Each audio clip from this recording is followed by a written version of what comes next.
ወይቤ ረቢ ነአምር ከመ እምኀበ እግዚአብሔር መጻእከ ከመ ትኩን መምህረ። ከእግዚአብሔር ዘንድ ተልከህ እንደመጣህ እናውቃለን። የዮሐንስ ወንጌል ምዕራፍ 3 ቁጥር 2። በስመ አብ ወወልድ ወመንፈስ ቅዱስ አሐዱ አምላክ አሜን።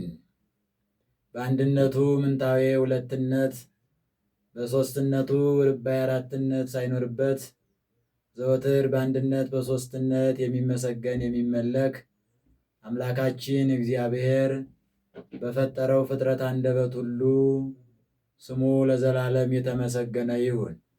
እንዲሁም ደግሞ የእናቱ የእናታችን የወላዲት አምላክ የድንግል ማርያም ስም ልጇ ወዳጇ መድኃኔዓለም ባከበራት መጠን ክብርና ምስጋና ይድረሳትና በመላው ዓለም የምትገኙ ውድ ኦርቶዶክሳውያን የእግዚአብሔር ቤተሰቦች በእግዚአብሔር ፍጹም የሰላምታ ቃል ሰላም እላችኋለሁ። እንደምን ሰነበታችሁ? እንኳን አደረሰን አደረሳችሁ። እንደሚታወቀው ዛሬ ከዐቢይ ጾም 7ኛ ሳምንት ላይ እንገኛለን ማለት ነው። ይህ ሳምንት ደግሞ ኒቆዲሞስ ተብሎ ተሰይሟል። ቅድም በርዕሴ ላይ ያነሳሁት ከእግዚአብሔር ዘንድ ተልከህ እንደመጣህ እናውቃለን ያለውን የመጽሐፍ ቅዱስ ክፍል የተናገረው ታላቅ ሰው ነው ኒቆዲሞስ ማለት። የእግዚአብሔር ቤተሰቦች እንደሚታወቀው ይህ ሳምንት 7ኛው ሳምንት በኒቆዲሞስ የተሰየመበት ኒቆዲሞስ የተባለበት እንደ ሌሎቹ ሳምንታት ታሪክና መነሻ ምስጢር አለው። ታዲያ ታላቁ ጻድቅ ኒቆዲሞስ ከእግዚአብሔር ተልከህ እንደመጣ እናውቃለን ያለውን ቃል የተናገረው እርሱ ሲሆን ቃሉ ተጽፎ የምናገኘው በዮሐንስ ወንጌል ምዕራፍ 3 ከቁጥር 1 እስከ 12 ላይ ያለውን ስናነብ በሰፊው እናገኘዋለን። ከቁጥር 1 ጀምረን ስንመለከት እንዲህ ብሎ ነው የሚጀምረው። ዋሎ አሐዱ ብእሲም ፈሪሳውያን ዘስሙ ኒቆዲሞስ። ከፈሪሳውያን ወገን ኒቆዲሞስ የሚባል አንድ ሰው ነበር። መላኮሙ ለአይሁድ፣ እሱም ደግሞ የአይሁድ አለቃ ነው ይላል ጸሐፊው ዮሐንስ ወንጌላዊ። ይህ ታሪክ በሌሎቹ ወንጌላት ላይ ተጽፎ አናገኘው። በመጨረሻውና በኋላ በተጻፈው በዮሐንስ ወንጌል ነው የምናገኘው። የእግዚአብሔር ቤተሰቦች ታዲያ ሲጀምር ኒቆዲሞስ ስሙ ኒቆዲሞስ እንደሚባል ነገዱ ትውልዱ ደግሞ ከፈሪሳዊ እንደሆነ ሰውየውም ቁጥሩ 1 እንደሆነ በተጨማሪ ደግሞ ስራው የአይሁድ አለቃ እንደሆነ ወንጌላዊው ዮሐንስ መጀመሪያ ይጠቅስልናል ማለት ነው። ኒቆዲሞስ ከአይሁድ መካከል ነው። ግን ከአይሁድ መካከል ይሁን እንጂ በመጽሐፍ ቅዱሱ ላይ ታሪኩ በሚገርም ሁኔታ ከፈሪሳውያን በተለየ ሁኔታ ተመዝግቦ እናገኘዋለን። እንደሚታወቀው ፈሪሳውያን ለእግዚአብሔር የማይመቹ ለጽድቅም የማይሆኑ ለውዳሴ ከንቱ የተጋለጡ ሕግ እናውቃለን የሚሉ ሕግን የማይተገብሩ እግዚአብሔር እናመልካለን የሚሉ የእግዚአብሔርን ኃይል ግን የካዱ ናቸው። ከእነዚያ መካከል ግን ኒቆዲሞስ የተባለው ሰው በተለየ ሁኔታ ተገኘ። የተሻለ ግብር ይዞ፣ የተሻለ እምነት ይዞ፣ የተሻለ አቋም ይዞ ተገኘ። ለዚህ ነው በወንጌሉ ላይ የተጻፈው የእግዚአብሔር ቤተሰቦች ከብዙዎች ሰነፎች መካከል አንድ ብርቱ ሲገኝ መልካም ነው። ከብዙዎች አስመሳዮች መካከል አንድ እውነተኛ ሲገኝ ታሪኩ በተለየ ሁኔታ ከነዚያ መካከል ተብሎ ይጻፍለታል።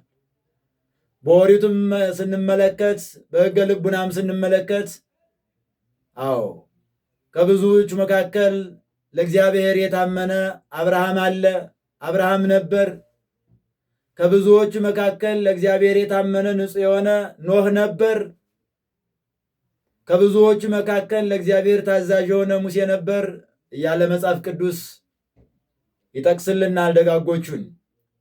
ኒቆዲሞስም ከፈሪሳውያን መካከል የተለየ ሰው፣ አዋቂ ነው፣ እንደ ፈሪሳውያን ባለጸጋ ነው፣ ባለስልጣን ነው። ነገር ግን ይህ አዋቂነቱ ባለጸግነቱ ስልጣን መኖሩ ወደ ክርስቶስ ከመምጣት ያልከለከለውና ያልገደበው የክርስቶስን ትምህርት ያላስቀረበት ታላቅ ሰው ነው። ታዲያ መተርጉማን አባቶቻችን መላኮሙ ለአይሁድ የሚለውን ሲያትቱ እነሆ አለቅነቱ የበላይነቱ በሦስት ነገር ነው ይላል። አንደኛው በባለጸግነት፣ ሁለተኛው በስልጣን፣ ሦስተኛው ደግሞ በእውቀት የታደለ ሰው ነው ኒቆዲሞስ። እውቀት ከባለጸግነት፣ ባለጸግነት ከስልጣን የተባበሩለት ሰው ነው። ብዙ ጊዜ በዓለም ላይ ስንመለከት እነዚህ ሦስት ነገሮች የተባበሩለትን ሰው አናገኝም። እነዚህን ሦስት ነገሮች አንድ አድርጎ የያዘ ሰው ብዙም አይገኝም። ባለጸግነት ቢኖረው ስልጣን ይጎለዋል። ስልጣን ቢኖረው ባለጸግነት ይጎለዋል። ስልጣንም ባለጸግነትም ቢጎለው እውቀት ይጎለዋል። እውቀት ቢኖረው ባለጸግነት ይጎለዋል። ኒቆዲሞስ ግን ሦስቱ ወሳኞች ነገሮች የተሳኩለት የተባበሩለት ሦስቱ ነገሮች የተሰጡት ሰው ነው። ባለጸጋ ነው። የተማረ ምሁር ነው። ስልጣን ያለው የአይሁድ አለቃ ነው። ግን የሚገርመው ነገር ባለስልጣን ቢሆንም ባለጸጋ ቢሆንም ምሁረ ኦሪት የተማረ የአይሁድ አለቃ ቢሆንም ነገር ግን ከዚህ በላይ የሆነ ባለጸግነቱ፣ ስልጣኑ፣ አዋቂነቱ ሊመልሱለት ያልቻሉ ጥያቄ ነበረበት ይላሉ ሊቃውንቱ። ኒቆዲሞስ ባለጸጋ ቢሆንም ምሁር ቢሆንም ባለስልጣን ቢሆንም ግን የነፍስ ጥያቄ ነበረበት። የነፍስ ጥያቄ ስለነበረበት እንቅልፍ ሊያንቀላፋ አልቻለም። ሌሎቹ አንቀላፍተው፣ ሌሎቹ ተኝተው፣ እሱ ግን እረፍት አጥቶ ነበር። እሱ ግን ወደ ክርስቶስ መምጣት ይፈልግ ነበር። በዚህን ሰዓት የነፍሱን ጥያቄ ለመመለስ ለነፍሱ የጥያቄ መልስ ለማግኘት በጨለማ በሌሊት ተነስቶ ወውቱ መጽአ በእግዚእ ኢየሱስ ቀድሙ ሌሊተ ይላል። በሌሊቱ ቀድሞ ወደ ጌታችን ወደ መድኃኒታችን ወደ ኢየሱስ ክርስቶስ መጣ። ለምን? የነፍስ ጥያቄ የሚመለሰው ወደ ክርስቶስ ሲቀርቡ ነዋ። የነፍስ ጥያቄ የሚመለሰው ከእግዚአብሔር ጋር ሲሆኑ ነዋ። ከእግዚአብሔር ጋር ሲገናኙ ነዋ። ባለጸግነት የነፍስን ጥያቄ አይመልስም ካላወቁበት። ምሁርነት ለሥጋ ሊጠቅም ይችላል። ካላወቁበት ግን የነፍስን ጥያቄ አይመልስም። ለነፍስ እረፍት አይሰጥም። ባለስልጣን መሆን ብዙ ጊዜ የሚጠቅመው ለሥጋ ነው፣ ለነፍስ አይጠቅምም ወገኖች። ኒቆዲሞስ ባለስልጣን ቢሆንም ባለጸጋ ቢሆንም ምሁር ቢሆንም የነፍስ ጥያቄ ግን ነበረበት። ስለዚህ እረፍት አልነበረውም። እንቅልፍ አይተኛም ነበር። በዚህን ሰዓት ነው በሌሊቱ እንቅልፍ ሲያጣ እረፍት ሲያጣ ነፍሱ እረፍት ስትነሳው ወደ ክርስቶስ የመጣው። አንደኛው ይሄ ነው፣ በሌሊት ወደ ክርስቶስ የመጣበት ምክንያት። ሁለተኛ፣ ሶስተኛ፣ አራተኛውን ደግሞ መተርጉማኑ በወንጌሉ ላይ ያስቀምጠውልናል። ሁለተኛ በሌሊት ሰው በተኛበት ባንቀላፋበት፣ ሁሉም ፍጥረታት በእንቅልፍ በተያዙበት፣ ምድር በጨለማ በተሸፈነችበት፣ አውሬዎች በሚሰለጥኑበት፣ ሌባዎች፣ ወንበዴዎች በሚሰለጥኑበት ሰዓት በሌሊት ኒቆዲሞስን ወደ ክርስቶስ እንዲመጣ ያደረገው በቀን መምጣትን ትቶ በሌሊት እንዲመጣ የሆነው ለምንድን ነው ሲባል ምክንያት አለው። አንደኛው ዘአምነ ቦቱ በክርስቶስ ይሰደድ እምኩራብ ከመውቱ ክርስቶስ፣ እርሱ ክርስቶስ እንደሆነ በክርስቶስ የሚያምን ቢኖር ከምኩራቡ ተሰዶ ይውጣ፣ ሀብቱ ንብረቱ ይወረስ የሚል አዋጅ የሚል መመሪያ ከአይሁድ ተላልፎ ነበርና በዚህን ሰዓት በቀኑ ወደ ክርስቶስ ቢመጣ ስልጣኑ ይነጠቃል፣ ሀብቱ ይወረሳል፣ ሕይወቱም ተላልፎ ይሰጣልና ይህንን በመፍራት የአይሁድን አዋጅ የአይሁድን ሕግና መመሪያ በመፍራት ኒቆዲሞስ በሌሊት ወደ ክርስቶስ መጥቷል። ፍርሃት ከባድ ነው። በሌሊት ያስጉዛል። ፍርሃት ከባድ ነው። ብቻን ያሰዳል። ግን ፍርሃትን የሚያመጣው ከእምነት መጉደል ነው። በክርስቶስ በፍጹም ልቡና አለማመን ነው። አለማመን ፍርሃትን ይወልዳል። አለማመን ድንጋጼን፣ ራድን ያመጣል። ወገኖቼ ያመኑት ቅዱሳን በጠላት ፊት ሲሄዱ አያፍሩም፣ አይፈሩም፣ አይደነግጡም። ያላመነ ሰው ይፈራል። እንኳን ሰውን አውሬን ይፈራል። እንኳን አውሬን ወፍን ይፈራል። ያላመነ ሰው ብቻን መኖር ይፈራል። ኒቆዲሞስ አይሁድን ስለፈራ በሌሊት ሄደ። ሁለተኛና ሶስተኛው ደግሞ በሌሊት እንዲሄድ ያደረገው ምንድን ነው ከተባለ ውዳሴ ከንቱ ሽቶ ነው ይላሉ አባቶቻችን። በቀን እንዳይሄድ እንዴት ምሁር ነኝ የተማርኩኝ ነኝ ይላል። ትምህርት አልተካተተለትምን? አዚህ ብላቴና ሄዶ የሚማረው የሚጠይቀው ብለው ሰዎቹ እንዳይንቁት፣ እንዳያቃልሉት፣ አላዋቂነቱን እንዳይገልጡበት በሌሊት ወደ ክርስቶስ ሂዷል። ይህም ውዳሴ ከንቱን ፍለጋ ነው ወገኖቼ። በመማራችን መካከል፣ በአገልግሎታችን መካከል፣ በክርስትናችን መካከል፣ በሕይወታችን መካከል፣ በስራችን መካከል ውዳሴ ከንቱ ካለ ከባድ ነው። አገልግሎታችንን፣ መማራችንን፣ ማስተማራችንን፣ ጸሎታችንን፣ ጾማችንን፣ መስዋዕታችንን ዋጋ አልቦ ያስቀራል። ውዳሴ ከንቱ መጥፎ ነው። ክርስቶስም ተናግሯል። ውዳሴ ከንቱ እንደሚፈልጉት እንደ ፈሪሳውያን እንደ ግብዞች እንዳትጾሙ፣ እንዳትጸልዩ፣ እንዳትመጸውቱ ያለን ውዳሴ ከንቱ ጾም ጸሎትን ከንቱ ስለሚያደርግ ነው። አራተኛውና መጨረሻው ኒቆዲሞስ በሌሊት ወደ ክርስቶስ የሄደበት ምክንያት የሌሊት ልቡና ክት ነው። የቀን ልቡና ግን እንደምታውቁት በካና ነው። ስለዚህ በክት ልቡና ከእውነተኛው መምህር ከክርስቶስ እውነተኛውን እውቀት ለመቅዳት ነው፣ ለመማር ነው፣ ለማወቅ ለመረዳት ነው። ለዚህ ነው ዛሬ በኢትዮጵያ ኦርቶዶክስ ቤተክርስቲያን ስር ያሉ መምህራን አባቶቻችን ብዙ ጊዜ ወንበር ዘርግተው የሚያስተምሩት ሌሊት ነው። በተለይ የድጓ መምህራን አባቶቻችን የቃሉን ትምህርት የሚያስተምሩት ሌሊት ነው። ለምን? የሌሊት ልቡና ክት ነዋ። ከዛም ባለፈ ወደ ቤተ ክርስቲያኑ ስንመጣ ሰዓታቱ የሚቆመው ሌሊት ነው። ማይሌቱ የሚቆመው ሌሊት ነው።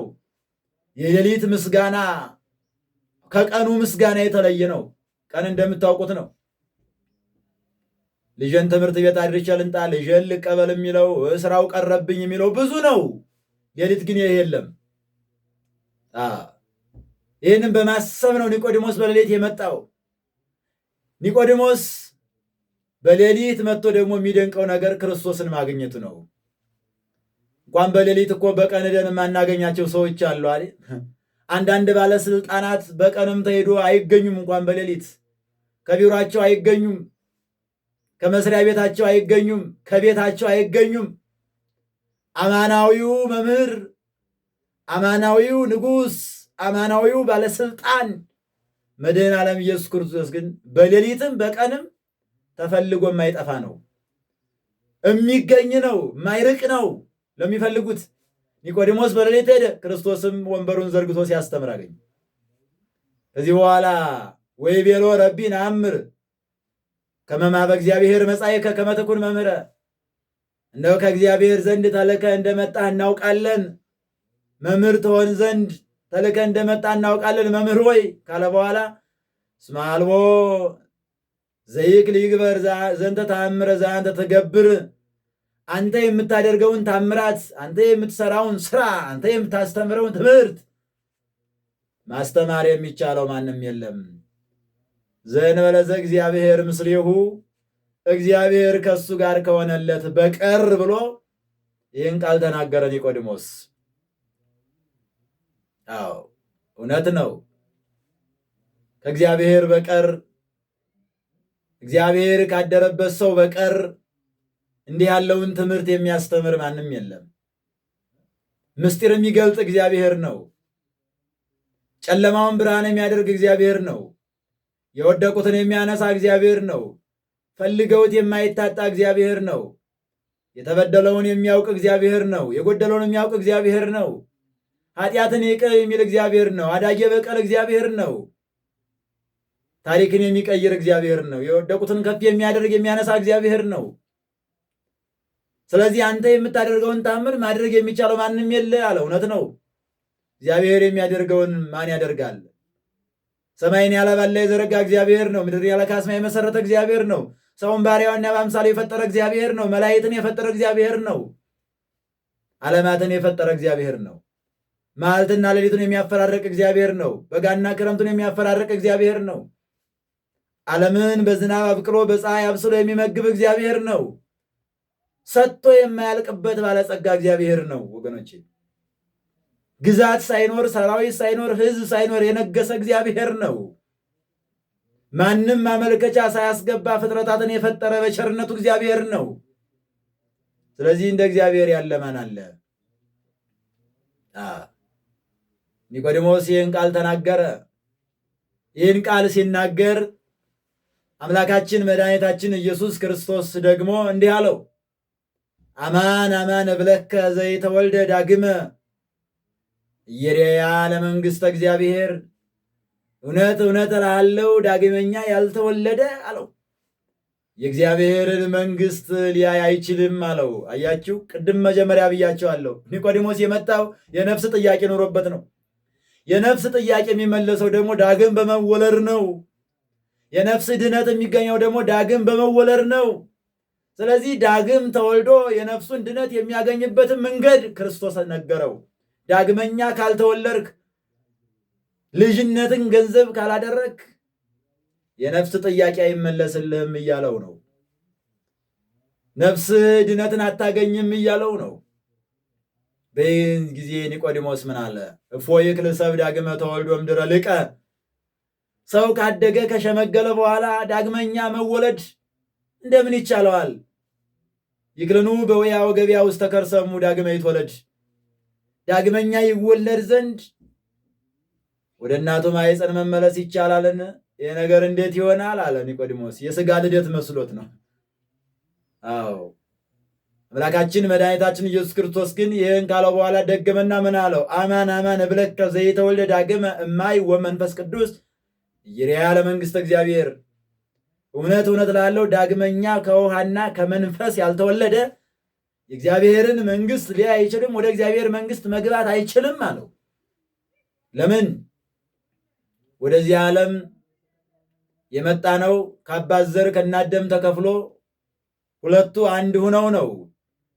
ያችኛውን ዓለም ደግሞ የምኖር ሰው ሰማያዊያን ዓለም የምኖር ሰው ከውሃና ከመንፈስ ተወልደን እንደሆነ አምላካችን መድኃኒታችን ኢየሱስ ክርስቶስ ለታላቁ ሰው ለኒቆዲሞስ ነገረው።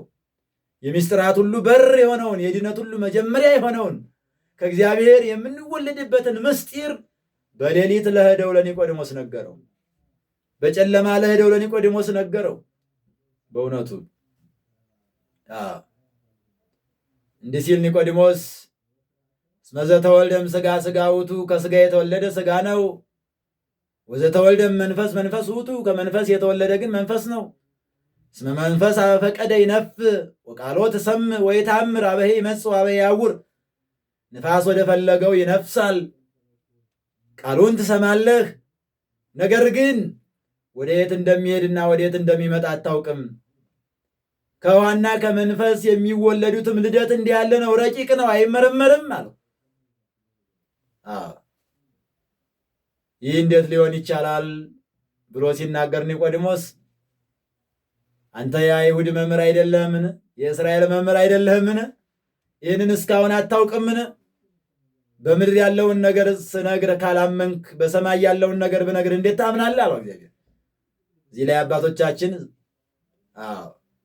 የአይሁድ መምህር ብሎ አድናቆትን ሲነግረው አታውቅምን ብሎ ደግሞ ገሰጸው ይላሉ። እንዲህ አድርጎ ነው ባጭሩ በሌሊት ለመጣው ለኒቆዲሞስ ይህን ታላቅ ምስጢር ነገረው፣ አስተማረው። ሐዋርያት ያልተማሩትን ታላቁን ወንጌል መጀመሪያ ተጠምቀን ከእግዚአብሔር የምንወለድበትን ምስጢር ለታላቁ ሰው ለኒቆዲሞስ አምላካችን እግዚአብሔር ነገረው። እያንዳንዳችን ዛሬ በ40 ቀን በ80 ቀን ወደ ቤተ ክርስቲያን ስንሄድ መጀመሪያ በእዝነ ነፍስ የምንሰማው ይህንን ወንጌል ነው። የሚነበብልን ይሄ ወንጌል ነው። ለምን? ይሄ ወንጌል ታላቅ ነዋ። ስለዚህ እንዲህ አድርጎ አምላካችን እግዚአብሔር በሌሊት ሊማር ለመጣው ለኒቆዲሞስ ይህንን ታላቅ ምስጢር ገለጠለት። ለሁላችን ምስጢሩን ይግለጥልን መድኃኒዓለም ኢየሱስ ክርስቶስ። የሚገርመው ነገር ደግሞ ኒቆዲሞስ ይህንን ቃል ከተማረ በኋላ ይህንን ቃል ከሰማ በኋላ ከክርስቶስ መጥቶ ከተማረ በኋላ ያ መጀመሪያ የነበረው ፍርሃት ለቀቀው። አዎ ሐዋርያትም እኮ ከክርስቶስ ከመማራቸው በፊት ይፈሩ ነበር አይደለ? ይደነግጡ ነበር። እንዳውም በኋላ በሮማ አደባባይ መስቀል ተሸክሞ ሲሄድ የነበረውን ጴጥሮስን አንዲት ብላቴና ሴት እኮ ነው ያሳሳተችው፣ ያስፈራችው፣ ያስደነገጠችው አይደል? ከክርስቶስ ከመማራችን በፊት ብዙዎቻችንን እንፈራለን፣ እንደነግጣለን። ኒቆዲሞስ ከክርስቶስ ጋር ከመገናኘቱ በፊት የክርስቶስን ቃል ከመስማቱ በፊት ፈርቶ በሌሊት መጣ ብለናል። አይሁድን ይፈራ ነበር። በኋላ ግን ወንጌልን ከተማረ በኋላ ወንጌል ከተረዳውና ከገባው በኋላ ፍርሃትን ወደኋላ ጣለው። ከዚህ በኋላ በወጣኒነት በጨለማ ሲመጣ የነበረው ኒቆዲሞስ፣ በወጣኒነት ሰው እንዳያየው ተሸሽጎ የመጣው ኒቆዲሞስ ማዕከላዊነት ሲደርስ ግን ስለ ክርስቶስ መመስከር ጀመረ።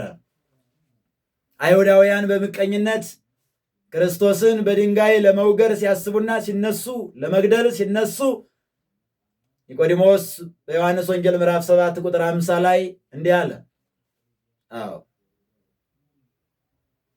ኦሪትክሙኑ ትኮንኑ ለሰብእ ዘእንበለ ኢትትወቅድሙ ወያእምሩ ምግባሮ ዘገብረ፣ ያደረገውን ነገር ሳያውቁና ሳይመረምሩ ጥፋቱን ሳይረዱ ኦሪታችሁ ሰው በሰው ላይ ትፈርዳለችን? ሰውን ትገላለችን? ጻድቅን ትገላለችን? ንጹሕ ሰውን ትገላለችን? ብሎ ሕጉን ጠቅሶ መጽሐፉን አንብቦ ተርጉሞ በአይሁድ ፊት ቁሞ ስለ ክርስቶስ መመስከር ጀመረ። ወንጌል ገብቶታል። ወንጌል የገባው ሰው በጠላት ፊት ቁሞ ይመሰክራል። ወንጌል የገባው ሰው ለእውነት ይቆማል። ወንጌል የገባው ሰው እውነትን ይናገራል። ግን ዛሬ አሁን ያለነው ወንጌል ገብቶን ይሆን? ወንጌል ቢገባንማ ኑሮ እውነትን እናገር ነበር። በሰፈር በቋንቋ እንለያይም ነበር።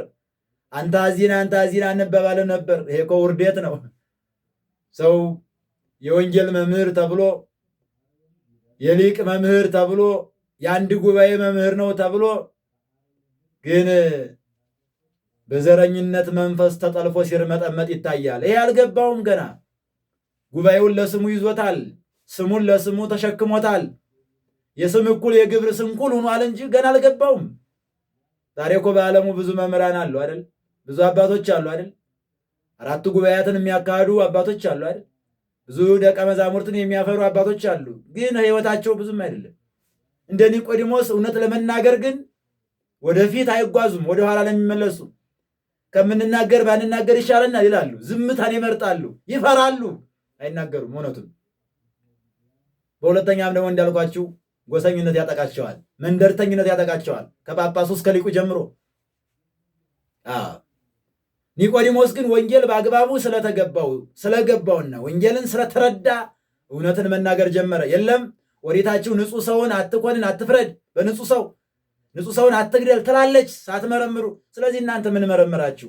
ይሄ ሰው ምንድን ነው ያጠፋው? ይሄ መምህር ምንድን ነው ያጠፋው ብሎ በአይሁድ ፊት ሲናገር የአይሁድ አለቃ ነውና አይሁድም እሱ እንዲህ ካለማ እኛ እንዴት እናደርጋለን ብለው አፍረው ወደ ቤታቸው ገቡ ይላል። ይህ ብቻ አይደለም። ከፍጹምነት ደረጃ ሲደርስ ደግሞ አይሁዳውያን በዮሐንስ ወንጌል ምዕራፍ 19 ቁጥር 39 የምናገኘዋለን። አይሁዳውያን ጠልተው ተመቅኝተው በመስቀል ላይ ሰቅለው የገደሉትን ክርስቶስን ከመስቀል ላይ አውርዶ በድርብ በፍታ ክቡር የሆነውን ሽቱ እያረበረበ አዎ ሞትከኑ መንሥኤሆሙ ለምውታን፣ የሙታን ትንሣኤያቸው ሞትክን፣ የድኩማን መጽንዕናቸው ደከምክን እያሉ ከደጉ ከዮሴፍ ጋር ከመስቀል ላይ አውርደው ገንዘው በክብር ክርስቶስን ወደ አዲሱ መቃብር ለማውረድ በቅተዋል ወይም በቅቷል ማለት ነው። ከፍጹምነት ደረሰ። አያችሁ፣ ወንጌል መማር ማለት ከፍጹምነት መድረስ ነው። ዳቦ መብላት ብቻ አይደለም፣ መኪና መግዛት ብቻ አይደለም። አንዳንድ ሰው ወንጌልን ለዚህ ነው የሚጠቀምበት፣ መኪና ለመግዛት፣ ፎቅ ለመስራት። ወንጌል ከፍጹምነት ለመድረስ ነው። ወንጌል እውነትን ለመናገር ነው። በዚህ ዓለም ያላችሁ፣ በዚህ ዘመን ያላችሁ መምህራን ልብ ልትሉ ይገባል። ብዙዎቻችን ወንጌልን መነገጃ አድርገነዋልና ከአንዱ ከተማ ወደ አንዱ ከተማ መመላለስ ሆቴል ተከራይቶ የክትፎ መብያ አድርገነዋል። የካባ መነገጃ አድርገነዋል። የስም መጠሪያ አድርገነዋል። ማስተዋል ይጠይቃል። ወንጌል ከፍጹምነት የሚደርሱበት እንጂ ወንጌል እግዚአብሔር ጋር የሚገናኙበት እንጂ ወንጌል በብር ተደራድሮ የሚሰብኩት አይደለም። ለዛ ነው ዛሬ ምስጢሩ የተሰወረብን ወገኖቼ። ኒቆዲሞስ ግን በእውነት ብቻውን ሄዶ የተማረው ታላቁ ደቀ መዝሙር፣ ባለጸጋው ደቀ መዝሙር፣ ባለስልጣኑ ደቀ መዝሙር፣ ምሁሩ ደቀ መዝሙር ኒቆዲሞስ መምህር ሲሆን ከመምህር ሄዶ የተማረው ሊቃውንቱ በቅኔያቸው እንዳሉት ረቢ ሰገደ በመንፈቀ ሌሊት ለረቢ፣ መምህሩ ለመምህሩ በሌሊት ሰገደ። አኮኑ አጽባይት ምና አጽባይት ያቢ፣ ከዕጣት ዕጣት ይበልጣልና ማለት ከመምህር መምህር ይበልጣልና። ዛሬ ግን ሁሉ እኩል ነው፣ የሚበልጥ የለም። ሁሉ እንደምትሰሙት ነው። ሁሉ መጋቢ አዲስ ነው። ሁሉ ሊቀ ሊቃውንት ነው። ሁሉ መጋቢ ብሉይ ነው። ሁሉ መላከ ሰላም ነው። ሁሉ መላከ ብርሃን ነው። ሁሉ እኩል እንዴ! ሁሉ እኩል ሆኖ አይኖርም። ተዋረድ ሊኖር ይገባል። የበላይና የበታች ሊኖር ይገባል። መምህሩና ደቀ መዝሙሩ ሊለይ ይገባል። እንዴ! አዋቂውና አላዋቂው መለየት አለበት። እንዴት ሁሉ በካባ ይንጋጋል? ኒቆዲሞስ ግን ምንም ምሁር ቢሆንም ከሱ በላይ ያለ መምህር ክርስቶስ ስላለ ወደ ክርስቶስ ለመማር ሄደ። ከኛ በላይ ያሉ እኮ ብዙ መምህራን አሉ፣ በሕይወትም በቃል የሚያስተምሩ። ከእነሱ ሄደን ልንማር ያስፈልጋል። ስማቸውን ብቻ ሳይሆን አስተምሯቸውንም ልንይዝ ይገባል። አሁን ግን ስማቸውን ለመያዝ ነው የምንሮጠው። ጉባኤ ቤት 2 ዓመት ሳይቀመጥ ሊቀ ሊቃውንት የሚለውን ስም ይይዘዋል። 2 ዓመት ሳይቀመጥ መጋቢ አዲስ ተብሎ ይጠራል። ደስ ይለዋል። እንዳውም ለምን በአንዱ ትጠሩኛላችሁ 2 3 አድርጉልኝ ይላል። ስሙን ከመያዝ ግብሩ አይቀድምም እንዴ? አዎ ኒቆዲሞስ መጀመሪያ የያዘው ቃሉን ነው፣ ግብሩን ነው። መጀመሪያ ምስጢረ ጥምቀትን ነው የተማረው። አዎ በአግባቡ ምስጢረ ጥምቀትን የማያውቅና የማይረዳ የማያብራራ መጋቢ አዲስ ተብሎ ይጠራል። እንዴት ሆኖ ይሆናል? አዎ ስለዚህ ኒቆዲሞስ በአግባብ ስለተማረ በአግባብ ስለተረዳ ከፍጹምነት ደረጃ ደረሰ። ስለዚህ አዲስ ኪዳንን መማር ማለት ከፍጹምነት ደረጃ መድረስ ነው። ከፍጹምነት ደረጃ የሚደርሱበት ነው። አዲስ ኪዳን ተምሮ ያልበቃ መምህር ምን መምህር ይባላል? አዲስ ኪዳን ተምሮ ፍጹም ያልሆነ ፍቅር የሌለው፣ ትሕትና የሌለው፣ ትዕግስት የሌለው፣ ርኅራኄ የሌለው፣ ንጽሕና የሌለው፣ ቅድስና የሌለው ምን መምህር ይባላል? ወገኖቼ ኒቆዲሞስ ግን በአግባቡ ስለተማረ በእውነት ስለተማረ ክርስቶስ ያስተማረውን ተረድቶ በዚያ የጸና ስለሆነ ከፍጹምነት ደረጃ ደረሰ። በረከቱ ይደርብን በእውነቱ። ስለዚህ በዚህ ታላቅ ሰው ነው የዛሬው የዐቢይ ጾም 7ኛ ሰንበት የተሰየመው። አዎ ታላቅ ሰው ነዋ። በሀገራችን እንኳን አንዳንድ ዝነኞች ሰዎች ቀን ይሰየምላቸዋል አይደል? አስፋልት ይሰየምላቸዋል አይደል? ሐውልት ይቆምላቸዋል አይደል? በመንፈሳዊ ደግሞ አርበኛ የሆኑ አባቶቻችንም ቀን ይሰየምላቸዋል፣ ጽላት ይቀረጽላቸዋል፣ ገድል ይጻፍላቸዋል፣ ቤተ ክርስቲያን ይታነጽላቸዋል፣ ቃል ኪዳን ተሰጥቷቸዋል ከእግዚአብሔር። ስለዚህ ከኒቆዲሞስ የምንማረው ተምረን ከፍጹምነት መድረስን ነው። በእውቀት ላይ እውቀት መጨመርን ነው። በቃኝ አለማለትን ነው።